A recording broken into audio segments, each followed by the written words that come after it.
Vamos a la palabra en el libro de Marcos 2, del 1 al 12. Cuando lo tengan, me dan un fuerte amén.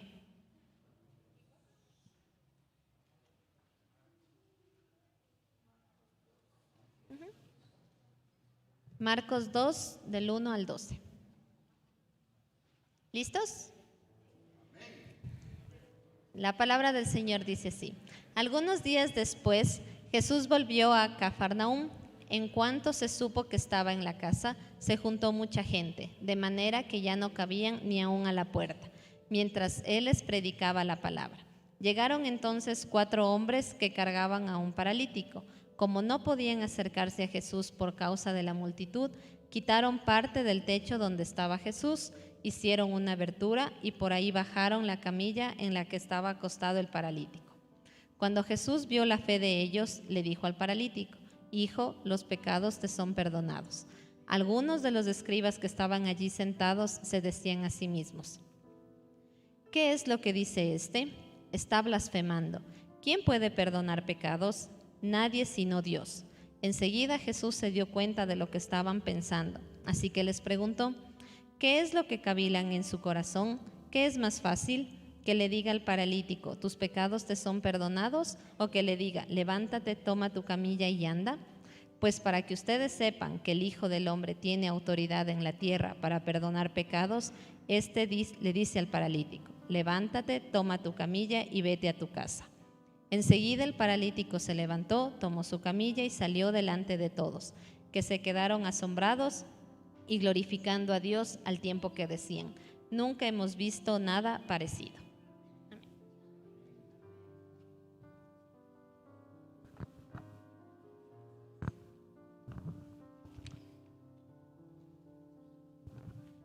Amén. Vamos a orar poniendo en manos del Señor este tiempo. Gracias, Padre Celestial, gracias por tu palabra que es de bendición a nuestras vidas. Gracias porque en esta mañana podemos acercarnos ante tu presencia para alabar tu nombre, glorificarte, para escucharte hablar, Señor. Y queremos que tú nos guíes en la reflexión de tu palabra, que hables a nuestro corazón, que hables a nuestro espíritu. Gracias, Señor, porque tú nos enseñas a caminar en pos de ti. Gracias porque tú nos has dado la vida, porque nos has sanado, porque nos has perdonado. Te damos gloria y honra a ti, Señor, porque solo tú lo mereces. En el nombre de Jesús. Amén. Amén. Pueden tomar sus asientos, mis hermanos.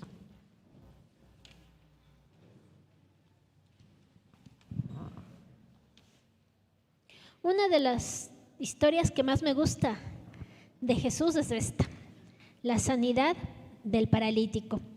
Y me gusta mucho porque cada vez que la leo me encuentro con algo nuevo. Cada vez que la leo, la habré leído o la habré escuchado por primera vez en la escuela dominical de niña, pero hasta ahora la vuelvo a leer y el Señor me vuelve a mostrar más cosas de cómo Él obra en nuestras vidas y cómo obró a través de este personaje. Y el día de hoy al tema de la prédica lo he puesto constructores de puentes o constructores de muros, pensando justamente en que muchas veces en nuestro afán por hacer las cosas bien delante de Dios y en nuestro afán tal vez por protegernos o por guardar la sana doctrina o por guardar ciertos principios, terminamos poniendo muros en lugar de construir puentes y haciendo que a las personas se les haga muy complicado poder llegar a Jesús. Y de alguna manera esta historia del paralítico nos ilustra este tema, nos muestra cómo de alguna manera podemos caer en poner muros para que la gente llegue a Jesús. Y es algo que debemos evitar. ¿Ya tienen ahí sus Biblias en Marcos capítulo 2? Vamos siguiendo un poquito esta historia. Los primeros versículos del 1 al 4 nos hablan de una escena en la que está Jesús en casa, ¿no es cierto? Así dice, en Cafarnaúm estaba en casa. Donde se desarrolla esta escena, si ustedes se dan cuenta, no es en el templo, donde tal vez toda la gente iba para todos los rituales de purificación y para poder reconciliarse con Dios. Tampoco es en la sinagoga, donde la gente iba para aprender el Antiguo Testamento, las leyes y conocer, sino que esta situación se da en el ambiente cotidiano de una casa. Se da en un ambiente familiar donde están los seguidores de Jesús, sus discípulos y mucha gente que había sido impactada por la palabra de Jesús. Es una casa no muy grande, normal de su época, seguramente como las casas antiguas, ¿no es cierto?, de adobe, con el techo de paja y madera, y ahí está repleto. Hasta en la ventana me imagino la gente parada de puntillas tratando de escuchar a Jesús. Y de repente pues nos muestra en el versículo 4, dice, como no podían acercarse a él a causa de la multitud, el 3. Entonces vinieron a él unos trayendo a un paralítico que era cargado por 4. De repente un poco de personas que vienen ahí cargando una camilla con una persona paralítica. Seguramente ellos escucharon de la sanidad del leproso y escucharon de muchas sanidades que Jesús hizo y dijeron, esta vez le vamos a llevar a nuestro amigo, nuestro familiar, nuestro padre, no sabemos qué eran para este paralítico, pero tomaron la decisión de coger a este hombre y llevarlo hacia Jesús. Y pues se encuentran que la casa está repleta, que no hay forma de acercarse a Jesús, pero ellos anhelan llevarle a su amigo a Jesús, porque saben que si llega a Jesús, Él va a sanar su enfermedad. Qué bonito el corazón de estos amigos. Pero veamos un poquito más internamente, porque lo cierto es que muchos acontecimientos del relato bíblico, además de mostrarnos una historia muy bonita, nos muestra lo que está pasando a nivel espiritual, lo que está pasando a nivel interno de la persona. Ahora mi pregunta sería, ¿qué impedía a este paralítico llegar hacia Jesús? La más evidente, su condición física, ¿no es cierto? Era paralítico. ¿Qué otras cosas lo impedían? La cantidad de gente, ¿no es cierto? Tenía amigos que lo lleven, pero había una dificultad por el lugar. Estaba cerrado, había mucha gente, y no solo eso, sino también por la situación, su condición espiritual. Ahora, pensemos en la condición de un hombre enfermo en la antigüedad o de este paralítico. Generalmente se asociaba enfermo, castigo de Dios. Por lo tanto, si una persona tenía una enfermedad, ya era juzgado por pecador. Y eso era lo que ellos entendían. Si está enfermo es porque es pecado, tiene pecado. No sabemos si este hombre se fue quedando paralítico por alguna enfermedad o nació así, con una parálisis, no sabemos, pero sí era muy juzgado por otras personas por su condición. Emocionalmente, ¿cómo se sentiría? Cuando tú eres juzgado, cuando tienes una discapacidad o cuando has sido lastimado, usualmente lo que hacemos es cerrar nuestro corazón, es poner una barrera para que no nos vuelvan a lastimar, ¿verdad? Y a veces nos volvemos fríos y nos volvemos como personas que se aíslan y no permitimos que otros entren porque nos han lastimado.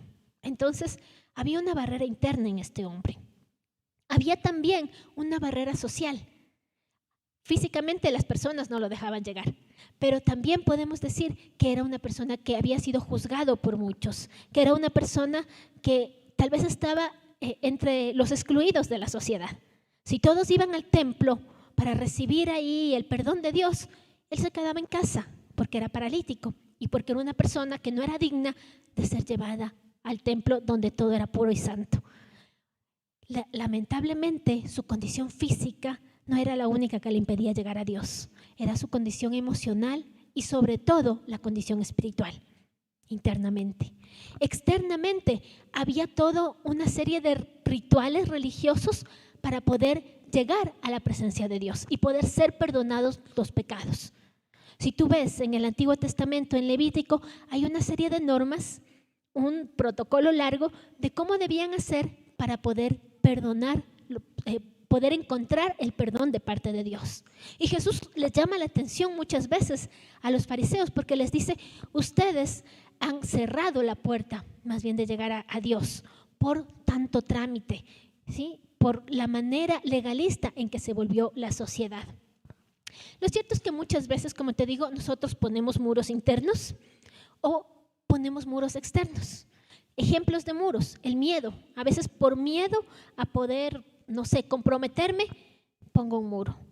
El muro de la culpa. A veces siento que soy tan culpable que no merezco el perdón de Dios. Alguna persona un rato me decía, sí, yo quiero asistir a la iglesia, pero ahorita no porque estoy en pecado, porque no estoy haciendo las cosas bien. Pero más adelante vemos que Jesús le dice a Leví, le dice, los bueno, no a Leví, pero en la historia de Leví, dice, los enfermos son los que necesitan de un médico, no los sanos, ¿sí o no? Pero a veces nosotros queremos estar bien para acercarnos a Dios. Y en este caso, pues, muros internos. También podemos hablar de muros externos. Cuando pensaba en esta frase, en este tema de muros que ponemos, a lo largo de la historia, vemos nosotros que ha habido una serie de muros que a veces hemos puesto para aislarnos o para protegernos. Un ejemplo de esos, el muro de Berlín después de la Segunda Guerra Mundial, ¿no es cierto? Dice que acabada la guerra, pues quedó conflictuado Rusia, Estados Unidos en un territorio, en Berlín, y lo que hicieron fue poner un muro. De aquí para acá, los soviéticos, de acá para acá, el resto. ¿Y qué es lo que pasó? La gente que se quedó en un lado encerrada quería pasar y no podía. Y ahí tenemos algunos ejemplos.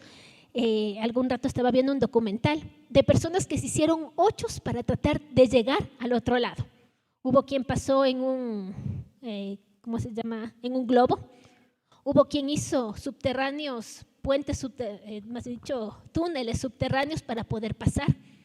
Hubo muchos que murieron en el intento. Hubo un soldado incluso que en el momento en el que vio que sus compañeros estaban desvistados, salió corriendo y pegó el brinco cuando recién se estaba construyendo. Y ahí justo le tomaron la foto casualmente y esa se volvió icónica. Muchas veces nosotros hemos construido muros para poder guardar nuestra verdad, para poder hacer las cosas como que pensamos que es lo correcto. Y socialmente también se han dado estos muros para no poder mezclarnos con los demás, provocando ¿qué? Lastimar, dividir y cerrar la oportunidad de las personas. Internamente lo hacemos y aquí de alguna manera es un ejemplo de lo que estaban haciendo la religiosidad del momento, que había cerrado la posibilidad de acercarse a Dios con estos muros de manera inconsciente. Claro, con buenas intenciones, ¿no? De que se lleve la pureza ritual. Y entonces, pues, volvamos a nuestra historia, a este paralítico. Tiene varios amigos, buenos amigos que lo cogen y lo van llevando. Ven que no pueden ingresar, yo no sé cómo habrán hecho, no ha de haber sido fácil treparse con una persona que no puede caminar, debió haber bebido más de los 4 para ayudar, poder treparle, poder destapar el techo, ¿no es cierto? El techo de hecho de paja, de madera, y de repente, imagínate, estás ahí escuchando a Jesús, estás concentrado en lo que Él dice y de repente te empieza a caer un poco de tierra y paja y madera. ¿Qué pasa?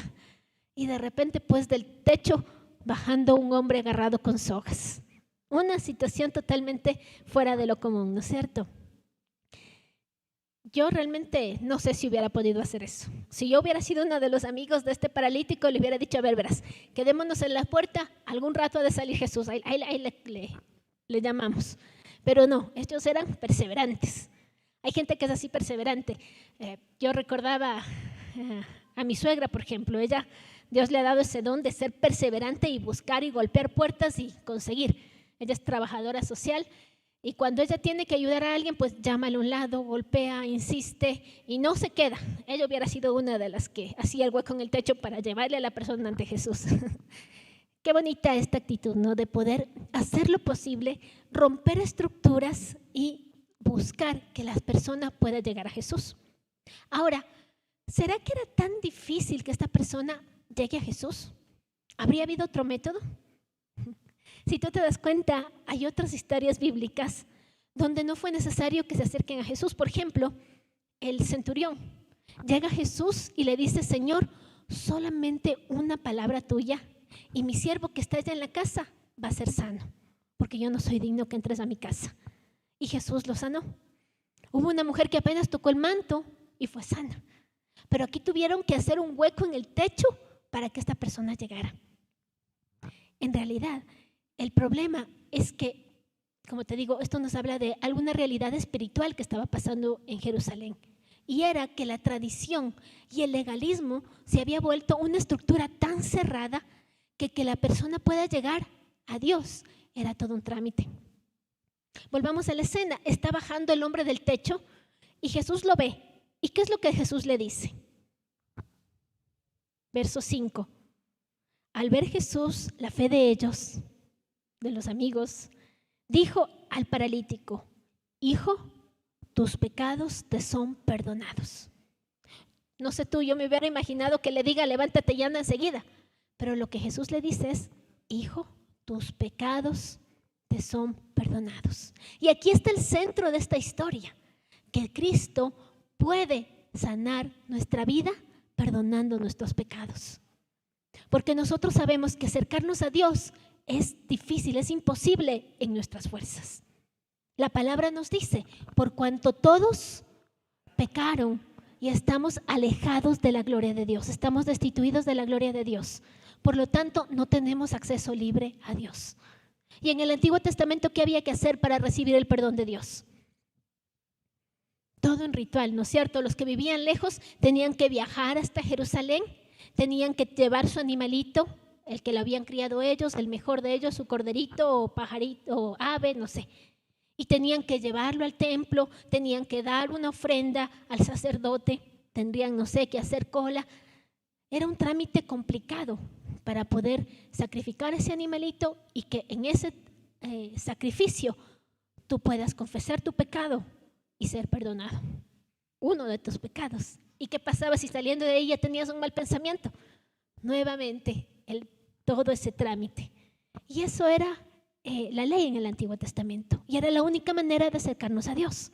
Pero Jesús en ese momento tiene las agallas de decirle a este hombre: tus pecados te son perdonados. ¿Qué es lo que sintieron aquí la gente? ¡Wow! ¡Qué asombro! ¿Cómo dice eso? Y ahí tenemos a otros personajes, ¿no es cierto? Los maestros de la ley, los escribas, los que se encargaban de estudiar el Antiguo Testamento, los papiros, los que sabían leer, escribir y instruir al pueblo. Y ellos, con una actitud cerrada, ¿qué es lo que pensaron? ¿Cómo es posible que este hombre diga esto? Ojo, pensaron, no lo dijeron. ¿Cómo es posible que él diga que perdona los pecados? Solo Dios perdona pecados. Es más, para perdonar pecados hay un trámite, hay un protocolo, hay una manera para que él pueda ser perdonado. Y no es tan sencillo. ¿Cómo él puede blasfemar de esta manera? Pero Jesús, que conoce nuestros corazones, que conoce las intenciones de nuestro corazón, se dio cuenta de lo que ellos estaban pensando. Y entonces les dijo: ustedes que están pensando, que están cavilando así dentro de ustedes, ¿qué es más fácil decir? ¿Tus pecados te son perdonados? Toma tu lecho y vete a tu casa. ¿Qué responderían ustedes? ¿Qué es más fácil? ¿Perdonar o sanar? Aparentemente decirlo, ¿no es cierto? Sin embargo, había un gran trámite para poder ser perdonados. Y muchas veces nosotros sentimos que acceder a Dios nos resulta imposible. Muchas veces sentimos que la culpa de alguna cuestión, de algún pecado que cometimos es tan pesada que sentimos que Dios no nos va a perdonar. Y incluso me he encontrado con gente que me dice: sí, yo sé que Dios me perdona, pero lo sé acá, pero no lo siento acá. Es más, yo no me puedo perdonar. Me he encontrado gente que me dice: pero no es lógico, ¿cómo va a decir que con solamente una oración Dios me va a perdonar? A veces somos nosotros los que nos atamos, ¿no es cierto? Y los que ponemos la barrera. El Padre Nuestro nos dice: perdona nuestros pecados como nosotros perdonamos a los que nos ofenden. Y muchas veces no queremos nosotros soltar ese resentimiento y no perdonamos. Hasta la canción ahí, ¿no es cierto? Que te perdone Dios porque yo no te perdono. Porque queremos, no sé, algo que sea más complicado. Queremos trámites difíciles, queremos peregrinar hasta el Quinche para poder sentir que Dios nos perdona. Pero Jesús nos dice que no es tan complicado, que basta un corazón arrepentido y por la obra de Cristo en la cruz nosotros tenemos libre acceso al Padre. Amén. Esa es la palabra del Señor, es lo que Jesús nos enseña. Jesús confronta la religiosidad de su época que impedía que la gente acceda al perdón de Dios. Confronta esta burocracia religiosa y permite que podamos acercarnos a Él. Verso 8 dice,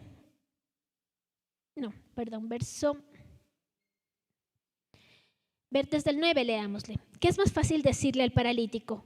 ¿tus pecados te son perdonados? O decirle, levántate, toma tu lecho y anda. Pues para que sepáis que el Hijo del Hombre tiene potestad en la tierra para perdonar pecados, dijo el paralítico, a ti te digo, levántate, toma tu lecho y vete a tu casa. Entonces él se levantó enseguida y tomando su lecho salió delante de todos, de manera que todos se asombraron y glorificando a Dios diciendo, nunca hemos visto cosa así. Esta sanidad es la demostración de lo que pasó internamente. Este hombre, al ser perdonado, pudo tener la posibilidad de pararse, tomar su lecho y seguir adelante. Tuvo la posibilidad de poder caminar en pos de Jesús. Muchas veces nosotros estamos imposibilitados de acercarnos a Dios, pero cuando nos volvemos a Él, tenemos la posibilidad de poder caminar en pos de Jesús. A veces pensamos, si es que me comprometo con Dios, entonces no voy a poder. Claro, solo no vas a poder. Pero si Dios hace la obra en ti y con la ayuda del Espíritu Santo vas a tener la capacidad de caminar en pos de Jesús, de hacer su voluntad, de irle conociendo poco a poco, porque Él es el que nos permite volver a tener esa movilidad que el pecado nos ha esclavizado. El pecado nos ha tenido paralíticos, pero con Cristo podemos seguir adelante. Ahora, tenemos aquí 3 personajes que a mí me llaman la atención: el paralítico, los fariseos y el amigo. ¿Con cuál nos identificamos? Yo creo que en algún momento de nuestra vida nos hemos identificado con cada uno de ellos. A veces somos el paralítico, a veces estamos nosotros, no sé, en una depresión o estamos en alguna situación que nos imposibilita poder llegar a Dios, que nos sentimos dependientes y ahí necesitamos de alguna persona que nos dé una mano y nos diga, vamos a la iglesia, vamos a orar, vamos a hacer algo para que puedas restaurar tu vida con Dios. Ayer uno de los chicos contaba que ha tenido un compañerito que estaba con ideas suicidas y él le ha dicho, bueno, no importa lo que decidas, pero oremos para que si te suicidas te vayas al cielo. No sé si esa es la manera más correcta, pero me pareció muy bonita la actitud de este joven, ¿no es cierto? De alguna manera cogerle a esta persona que se siente imposibilitada y llevarle a Jesús. Y de hecho, eso hizo el cambio y él decía, esta persona pues no se suicidó y está bien. A veces necesitamos esos amigos que nos levanten y que podamos aprender a movernos. A veces también nos podemos identificar con los fariseos, cuando sin darnos cuenta, por querer guardar la pureza ritual, lo que hacemos es poner trabas. No, esta persona con el modo de vida que tiene, que no venga a la iglesia. O no, esta persona tiene un carácter que mejor yo no le voy a predicar. Y nos volvemos jueces de nuestros hermanos. Nos ponemos en el lugar de los escribas que eran conocedores de la ley y en lugar de ayudar a que la gente llegue, lo que hacían era poner un muro que impedía que la persona restaure su vida con Dios. A veces somos fariseos de nosotros mismos, ¿no es cierto? Nos juzgamos y no nos permitimos volvernos a Dios. Hemos tomado esa actitud de un fariseo. Pero a veces también podemos llegar a ser los amigos. Esas personas que tienen una fe ejemplar, una fe capaz de romper paradigmas, una fe capaz de romper estructuras para que otras personas puedan llegar a Dios. Una fe que va más allá de lo que simplemente podemos hacer y que nos hace salir de nuestra comodidad. Porque para estos hombres no ha de haber sido nada cómodo, ¿no? Hacer lo que hicieron. Pero rompieron esa comodidad para poder llevar a su amigo hacia Jesús. Ahora, ¿qué estructuras debemos romper? ¿Qué comodidad debemos dejar? A veces tal vez la comodidad de solamente ir el domingo a la iglesia y luego volver a la casa para poder llevar a nuestro amigo a Jesús. Tal vez tenga que desacomodarme un poquito y me cueste, pero tenemos que hacer. ¿Por qué? Porque es nuestro llamado. Y para eso necesitamos esa fe, esa confianza de que si Cristo llega a la vida de nuestro amigo, entonces su vida va a cambiar y va a tener un sentido. Pero necesitamos esforzarnos un poquito más. ¿Con quién nos identificamos? Como te digo, en algún momento de nuestra vida con los tres.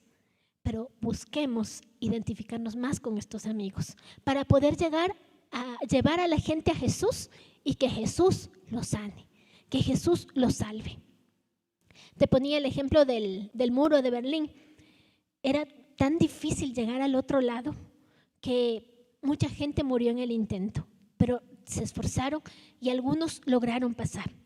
No es tan complicado ahora, bueno, esto es algo que pasó en ese momento, pero cuando hablamos de este momento espiritual, tal vez no tengamos que hacer cosas así, porque Cristo ya hizo la obra. Sin embargo, este sentido de hallar la libertad, como cuando esta gente pasaba el muro, es esa la idea.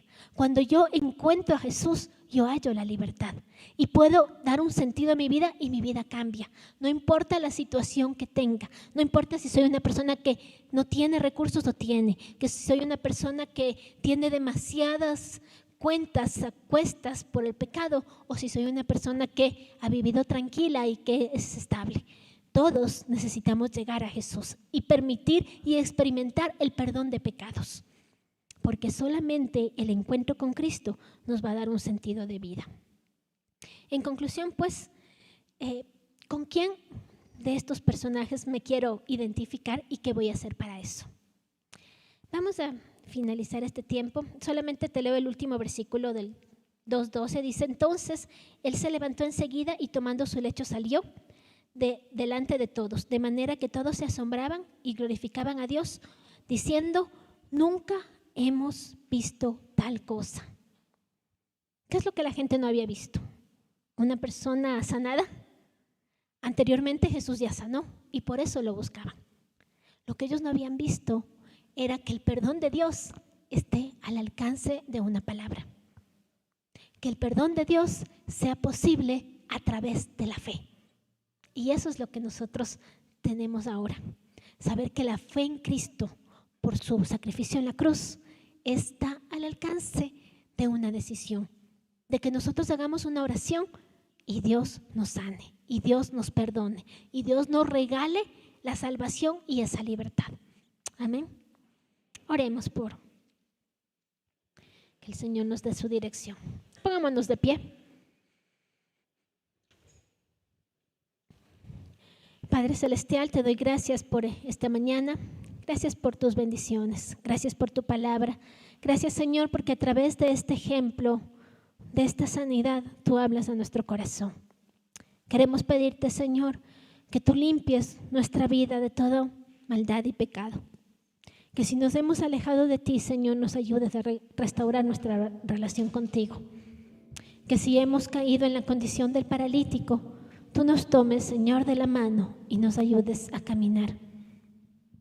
Que si hemos caído en el lugar de los escribas, tú confrontes nuestro corazón. Nos ayudes a ver esas actitudes negativas, de celos, de envidia tal vez que están ahí y que no nos permiten llevar a nuestros amigos ante ti. Ayúdanos, Señor, a romper esas barreras y a poder acercarnos a ti.